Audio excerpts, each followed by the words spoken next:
জয় ঠাকুর।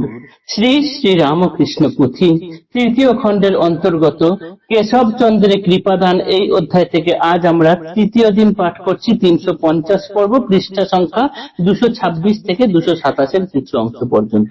এর আগের পাঠে আমরা দেখেছি বেলঘরিয়ায় জয়সেনের বাড়িতে ব্রাহ্ম সভার এক অনুষ্ঠানে কেশব সেন এসছেন, চারিদিকে তার শিষ্য ভক্ত নিয়ে বেষ্টিত হয়ে রয়েছেন। ঠাকুর তার কাছে গেছেন এবং খুব সরল ভাবে হেসে হেসে বলেছেন যে তোমার লেজ তো এখন খসে গেছে।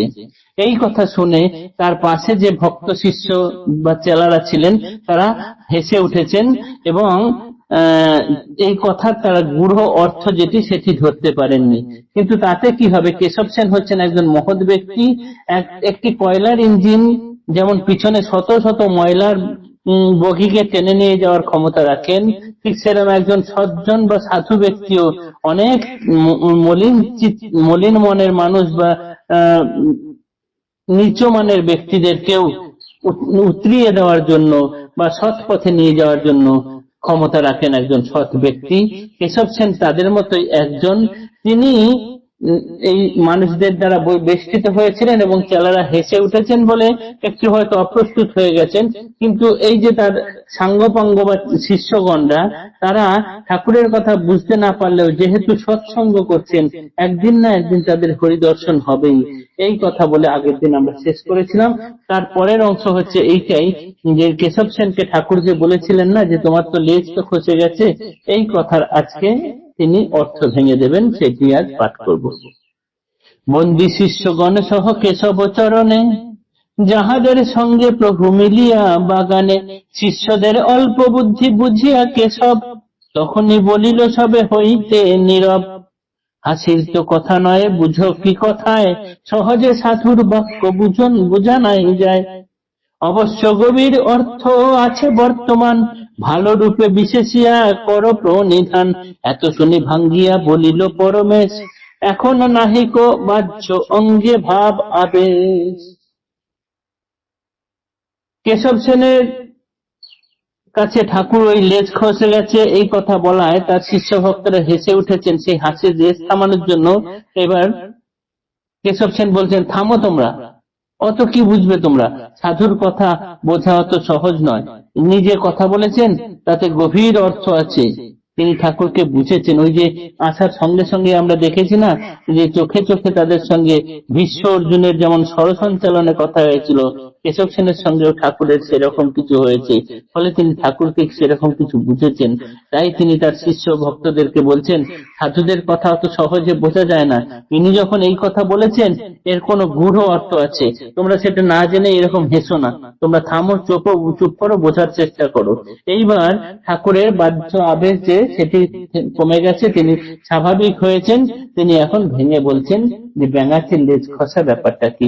ব্যাঙাচির লেজ পিছে রহে যতক্ষণ, ডাঙায় উঠিতে শক্তি না হয় তখন। যে সময়ে লেজখানি যায় তার টুটে, শক্তিমন্ত অমনি ডাঙায় লাফে উঠে। লেজখানি একেবারে খসে গেলে পরে, জলে স্থলে দুই ঠাই সে থাকিতে পারে। ব্যাঙাচি দৃষ্টান্তে বলি যত জীবগণ, মায়া লেজ সহ থাকে সংসারে মগন। পরম দয়াল প্রভু তাহারও প্রসাদে, মহামন্ত্র রূপ বাক্য বেগে লাগে হৃদে।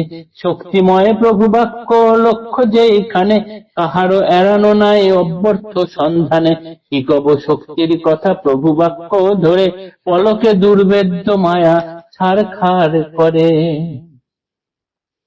ঠাকুর এবার বুঝিয়ে বলছেন যে ব্যাঙাচি যতক্ষণ তার লেজ থাকে ততক্ষণ সে জলের মধ্যেই থাকে, জলেই কিলবিল করতে থাকে, ডাঙায় তার ওঠার কোনো শক্তি থাকে না। যে সময় তার লেজখানি খসে যায় সে তখন লাফ দিয়ে ডাঙায় উঠতে থাকে, লাফ দিয়ে একটু একটু ডাঙায় ওঠে। একেবারে যখন তার লেজ খসে যায়, লেজের চিহ্ন মাত্রা যখন তার শরীরে থাকে না, তখন সে যখন খুশি জলের থেকে ডাঙায় ওঠে, আবার যখন খুশি ডাঙায় থেকে জলে যায়। তার আর ডাঙা জল সব জায়গায় বিচরণ করায় আর কোনো অসুবিধা থাকে না। এই জীবেদের ক্ষেত্রেও এই একই কথা খাটে। জীবেদের ক্ষেত্রে লেজ হলো গিয়ে মায়া। মায়াবদ্ধ জীব যতক্ষণ থাকে তখন সংসার এবং কামিনী কাঞ্চনে আবদ্ধ থাকে। মায়া মুক্ত হওয়া অর্থাৎ পারের দিকে যাওয়ার কোনো ক্ষমতা থাকে না।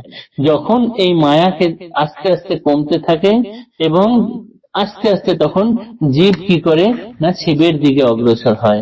মায়া যখন একেবারে খসে পড়ে তখনই মানুষ সেই অভ্যর্থ শিবের সন্ধানে যান, এবং অর্থাৎ তিনি তখন ওই ডাঙায়, ব্যাঙাচি যেমন ডাঙায় উঠতে পারে ঠিক সেই রকম মায়া যখন মুক্ত হয়ে যায় সেই মানুষও তখন এই সংসারে আসল লক্ষ্যে পৌঁছে যান।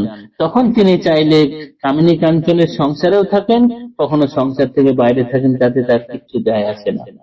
ঠাকুর এই কথা এমন ভাবে বললেন যেন পরলোকে দুর্ভেদ্য মায়া করে ছাড়খাড় করে সবার হৃদয়ে গিয়ে তার এই কথা প্রবেশ করলো। সকলে এবার ঠিক ঠিক বুঝতে পারলেন। দু অক্ষরে মায়া কথা অতীব ভীষণ, জগৎ জুড়িয়া ভিত্তি প্রকাণ্ড গঠন, সুনীল গগন সহ লোক চতুর্দশে, অনুবৎসে মায়ার নখ কোণে ভাসে। যে মায়ার পরিমাণ নাহি অনুমানে, তাহা তৎক্ষণে ভেদে প্রভুর বচনে। মন আমি অতি মূঢ় সুমূর্খ বর্বর, বিশ্ব মধ্যে সুদুর্লভ সমান দোসর। তা না হলে কেন হবে প্রয়াস আমার, তৃণকুটি সম কথা লয়ে গরিবার। প্রকাণ্ড আকারে যার নাই সমতুল, প্রভু রামকৃষ্ণ লীলা বিচিত্র দেউল। এই মায়া কথা এটি দু অক্ষরের কথা বটে, কিন্তু এটি ভীষণ শক্তি ধরেন। জগৎ জুড়ে এর বিস্তার, সুনীল গগন সহ চতুর্দশ লোকে এই বিস্তার করে থাকেন। অনুবৎসে মায়ার নখ কোণে ভাসে, এই জগৎ যেন সেই মায়ার অনুবৎ নক্ষণের মধ্যে ভেসে থাকছে। এই মায়া থেকে পরিত্রাণ পাওয়া খুব শক্ত ব্যাপার, কঠিন ব্যাপার। এইবার পথিকার বলছেন, আমার কি মন হলো, আমি মূঢ়মতি, আমি কেন ঠাকুরের কথা আলোচনা করতে গেলাম।